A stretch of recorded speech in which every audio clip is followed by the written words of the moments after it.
Shalom Achim wa Achotiot. This is Yaakov El Yahusekinu, and today we're going to start on the first Hebrew lesson. We're going to start off with just the Aleph Beit, which is the Hebrew alphabet. We're going to start with modern Israeli Hebrew script. We won't go over the cursive. I'll save the cursive for last because I really don't want to go over it except to let you guys know how it looks so that when you see it, you can read it and you can understand it. But what we're really going to work on is just learning what is today would be the script, which comes from the Aramaic script, and we're going to work on learning all three phases of the Hebrew alphabet from the ancient, which Abraham wrote in, the Paleo, which Moshe to Dawid, who is King David, and all of the patriarchs during that time wrote in, and then finally the late Hebrew, which is what the Messiah Yahshua wrote in. Then once we learn that, we're gonna basically use the late as our cursive and the Paleo as our script, or whichever you feel. We'll be able to understand both, and you can write in either one that you please.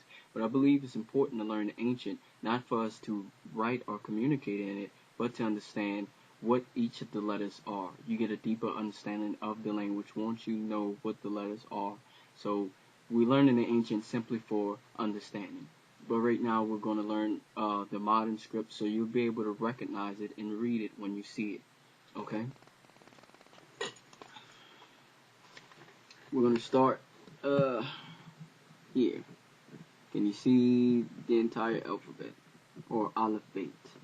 One more thing. Because there is a convention in modern Hebrew called et, well, in Hebrew in general, which includes the first letter of the Hebrew alphabet, which is Aleph, and the last, which is Tav in modern Hebrew with a V at the end, and Tau in ancient Hebrew with a T at the end.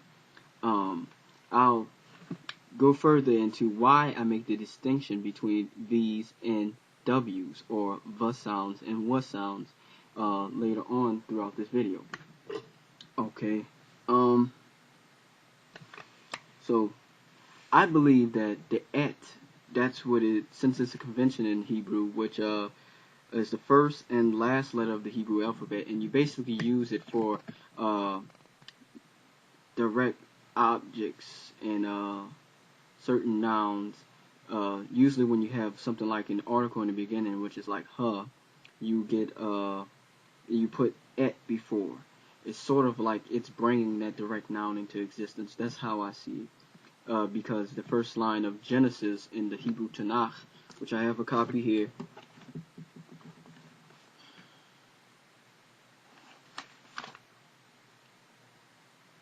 the Torah, the Nevi'im, and the Ketuvim. The Torah is the first 5 books of Moses.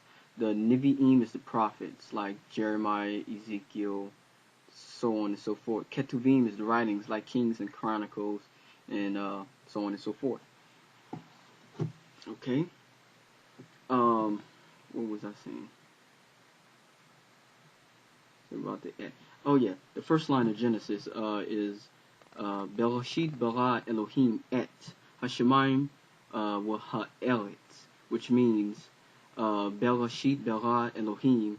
In the beginning, Elohim created et Hashemayim, the heavens, ve, or what et ha'eretz, in et the earth. Yeah.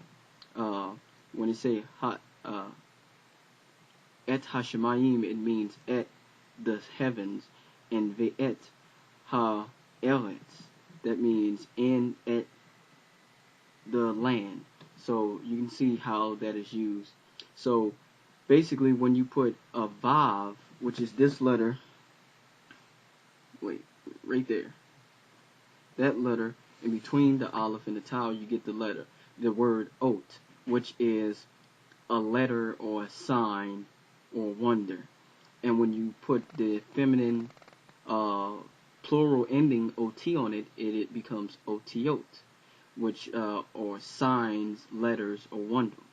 So I believe that the ancient Hebraic alphabet should be called Et, and not Aleph Beit. Aleph Beit models after Alpha Beta, or alphabet, if you see where I'm coming from. 1 second. I got 2 minutes for this clip, and then I'll start the next one. So I believe the ancient Hebraic script alphabet should at least be called the Et, because it encompasses the first and last letter of the alphabet, simply saying that it contains the entire alphabet in that one word. Because if you notice in Revelation chapter 1, the Messiah said, "I am the Alpha and the Omega, the first and the last." If you translate that to Hebrew, it would be, "I am the Aleph and the Tau, the first and the last, beginning and end," however you want to put it.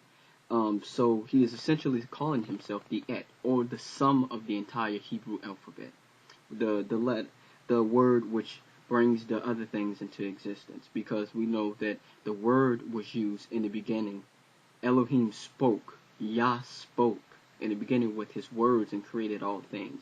And through him speaking, he spoke, his words that he spoke was the Messiah going to act out creation, or to then in act creation, he speaks the word who is the Messiah, and then all things are created.